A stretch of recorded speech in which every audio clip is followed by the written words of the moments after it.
நிறைய ஜாதகம் பார்த்துருக்கேன்னு சொன்னீங்க. 1000 1500 பார்த்துருக்கேன்னு சொன்னீங்க. அதில் பார்த்ததுல வித்தியாசமான ஏதாவது ஒரு ஜாதகம் அப்படின்னா உடனே உங்களுக்கு மைண்டுக்கு என்ன வரும்? அதான் மேடம், இப்போ வந்து ஒருத்தர் 5ஆம் இடம் பாதிக்கப்பட்டுருச்சுன்னு வைங்க, ஊர் புண்ணியம் சொந்த ஊர்லாம் இல்லாமல் வெளியூரில் போயிருப்பாங்கல்ல, கோடீஸ்வரங்களா இருக்காங்க, ஓவர் நைட்ல அப்படியே ஒண்ணுமே இல்லாம அளவுக்குலாம் அதான் ராகு. அதோட இப்போ எப்படின்னா அந்த இடத்துல ஒரு பலூன் கிடக்கு, ஒரு பந்து கிடக்கு, ஒரு பலூன் ஊதி கிடக்கு, ஒரு பந்து கிடக்கு. நீங்கள் எதை பார்ப்பீங்க வந்த உடனே? எது பெரு இவ்வளவு டாப்புக்கு கடசடசன்னு கொண்டு போகும். அது ராகு திசை சுக்கிர பத்திலாம் ஒரு டாப்புக்கு வேற லெவலில் கொண்டு போயிடும். பொருளாதாரத்தை காரு பங்களா பெரிய லெவலில் இருந்திருக்காரு. நான் சொல்லிட்டேன், இது மாதிரிக்கெல்லாம் இருந்திருப்பீங்களாங்க, என்ன இப்படி இப்போ வந்து உங்கள் லைஃபே வேறு மாதிரி எல்லாம் மாறி எல்லாமே சொன்னோன்னே அவர் அழுவ ஆரம்பிச்சிட்டார். குடும்பமே போச்சு சார். போய் இன்னைக்கு நான் சிவன் கோயிலில் தான் சார் படுத்திருக்கேன், அங்கே கிடைக்கிற சாப்பாடை சாப்பிட்டு. சனி ஒன்றுலாம் பண்ண மாட்டார். அதெல்லாம் வந்து நம்ம கஷ்டத்தை அதெல்லாம் இல்லை, அதெல்லாம் இல்லை. அதுக்கு பரிகாரம் சொல்கிறேன்.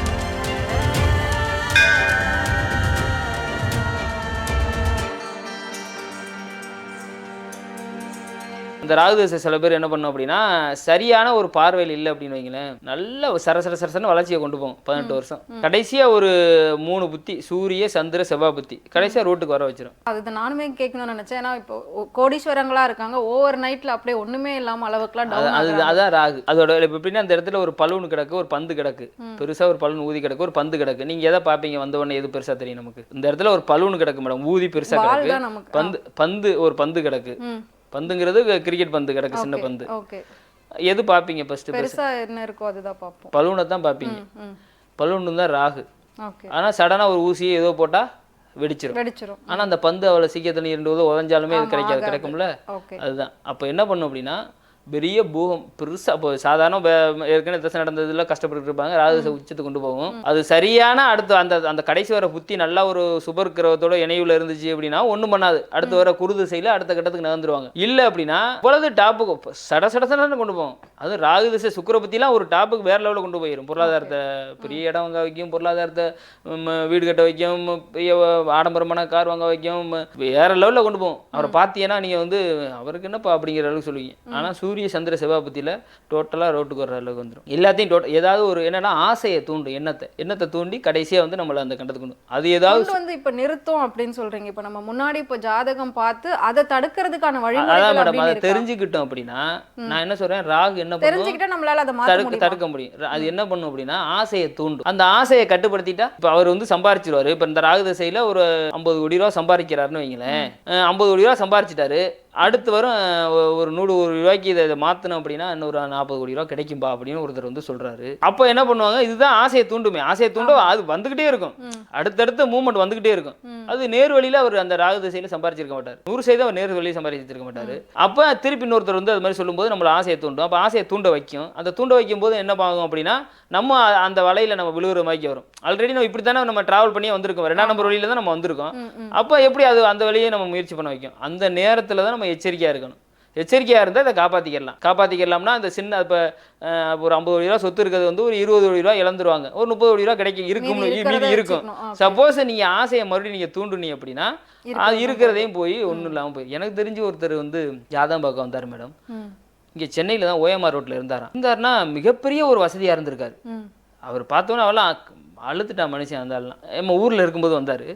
அப்போ வந்து பார்த்தோன்னா காரு பங்களா பெரிய லெவலில் இருந்திருக்காரு. நான் சொல்லிட்டேன், இது மாதிரிக்கெல்லாம் இருந்திருப்பீங்களாங்க, என்ன இப்படி இப்போ வந்து உங்கள் லைஃபே வேறு மாதிரி எல்லாம் மாறி போயிருக்கும் அப்படின்னு சொல்லி இந்த விஷயம் சொன்ன. மனைவிலாம் இறந்துட்டாங்க, எல்லாமே சொன்னோன்னே அவர் அழுவ ஆரம்பிச்சிட்டார். குடும்பமே போச்சு சார். போய் இன்னைக்கு நான் சிவன் கோயிலில் தான் சார் படுத்திருக்கேன், அங்கே கிடைக்கிற சாப்பாடை சாப்பிட்டுக்கிட்டு இருக்கேன் சார் அப்படின்னு சொல்கிறார். பிள்ளைகள் 2 அவங்க சின்னம்மா வீட்டில் வளருதான், அவங்க சித்தி வீட்டில் வளருதான். இவர் வந்து அவங்க அம்மாவோட இருக்காரா. அவங்க அம்மா இருக்கிறது, இவர் அவங்க அம்மா வயசானவ. இவருக்கு வயசு நெருக்கி ஒரு 52 வயசுல இருக்கும், தலையில் நினச்சி இருக்கும். இது மாதிரி வந்து அவர் என்கிட்ட வந்து சொன்னோன்னா அழுதுட்டார். இது வந்து ஆனால் நான் வாழ்ந்த வாழ்க்கையே வேற சார்னு சொல்கிறாரு. காரே 3 கார் வச்சுருந்தாரான். ஓஎம்ஆரில் சொந்த வீடா. பிள்ளைகளெல்லாம் இங்கே சென்னையில் தான் படிச்சுட்டு இருந்திருக்கு, புதுக்கோட்டை அவர். அப்போ அது மாதிரிக்கே தான் அந்த லைஃப்பை கொடுக்கும். அது வந்து என்ன பண்ணும் அப்படின்னா ஆசையை தூண்ட வச்சு இது மாதிரிக்கே செஞ்சிருச்சு. அதில் என்னென்ன அப்படின்னா அந்த இவரோட ஜாதகப்படி அந்த மனைவிக்கையும் பழி வாங்கிருச்சுல, நிற்கதி ஆகிருச்சுல. அடுத்து வர அப்போ என்ன ஆகுதுன்னா அப்படி அடுத்து வர குருதிசையும் அவருக்கு சரியா இல்லைன்னு அர்த்தம். ராகுதிசையில் நடந்து குருதிசை சரியில்லை. அப்போ அது மாதிரி வரும்போது அப்போ அதை தேடி அவர் போயிட்டாரு.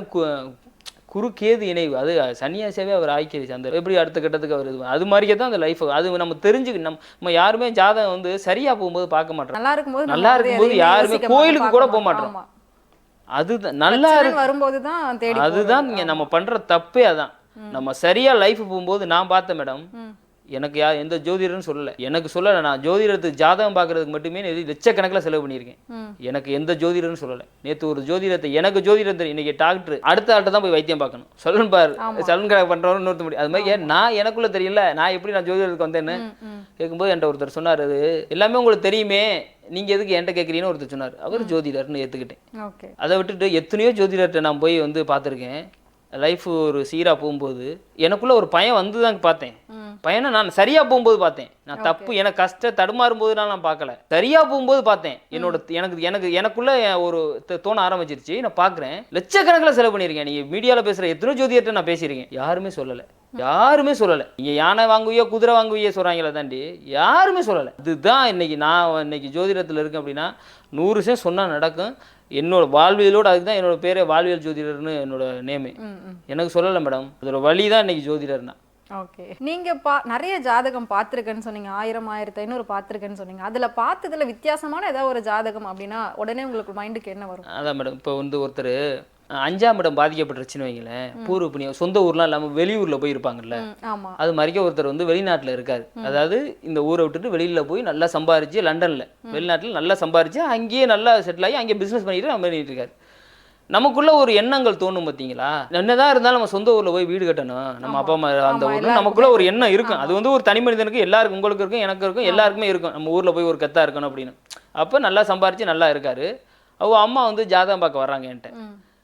ஒருத்தர் சொல்லி தான் வர்றாங்க, நம்ம ஆஃபீஸில் பார்க்க. அப்போ வந்து முழு நேரமாக நான் ஜாதகமே பார்க்கல. நான் என்னோட பிஸ்னஸ் நான் பண்ணிட்டு இருந்தேன். அப்போ நான் முழு நேரம் பார்க்கல. அப்போ நம்மகிட்ட சொல்லிட்டு வர்றாங்க, சரி வாங்கம்மா அந்த டயத்துக்கு வாங்க வர்றாங்க. அந்த ஊரில் என்ன பண்ணுறாங்க, இது பில்டிங் கட்டணும், இந்த இடத்துல சொந்த ஊரில் கட்டலாமான்னு கேட்குறாங்க. நான் சொல்கிறேன் வேணாம்மா, வேணாம்.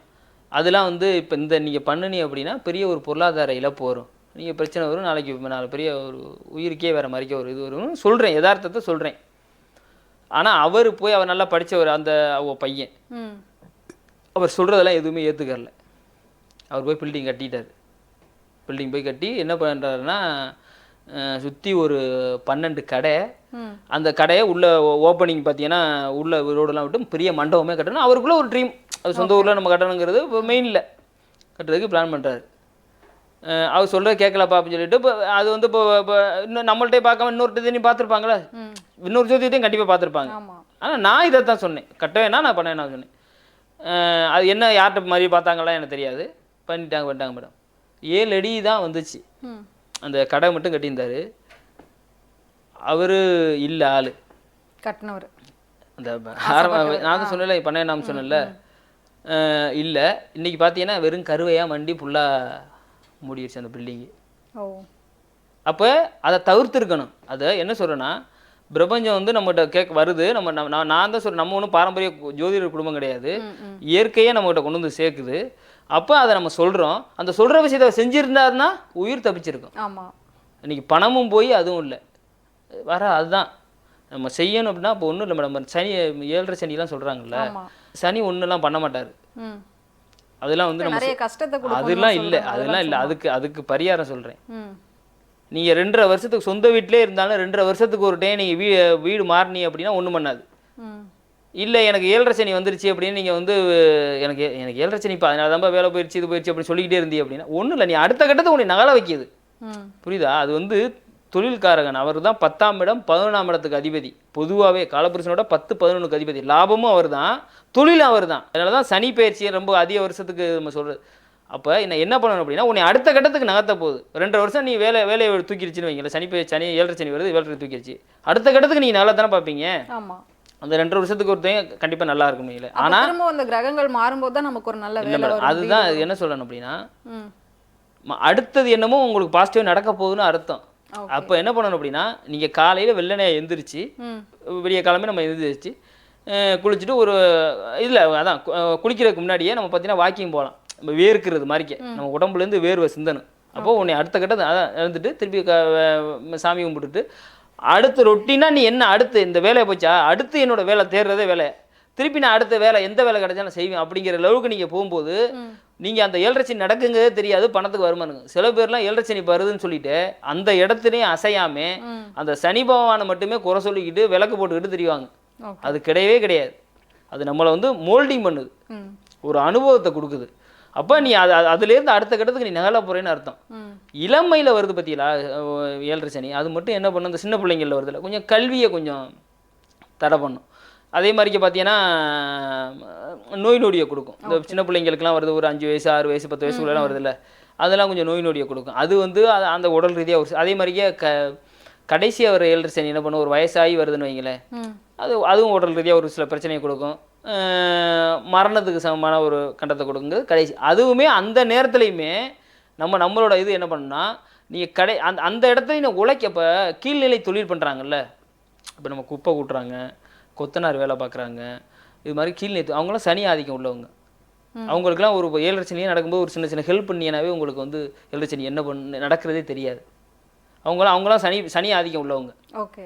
அவங்களுக்குலாம் ஒரு 7.5 சனி நடக்கும்போது ஒரு சாப்பாடு வாங்கி கொடுக்குறதோ, இல்லை ஒரு 10 ரூபா காசு ஏதோ ஒரு உதவி பண்ணுறதோ, ஒரு டீ வாங்கி கொடுக்குறதோ பண்ணுங்க. 7.5 சனி நடக்கிறதே தெரியாது.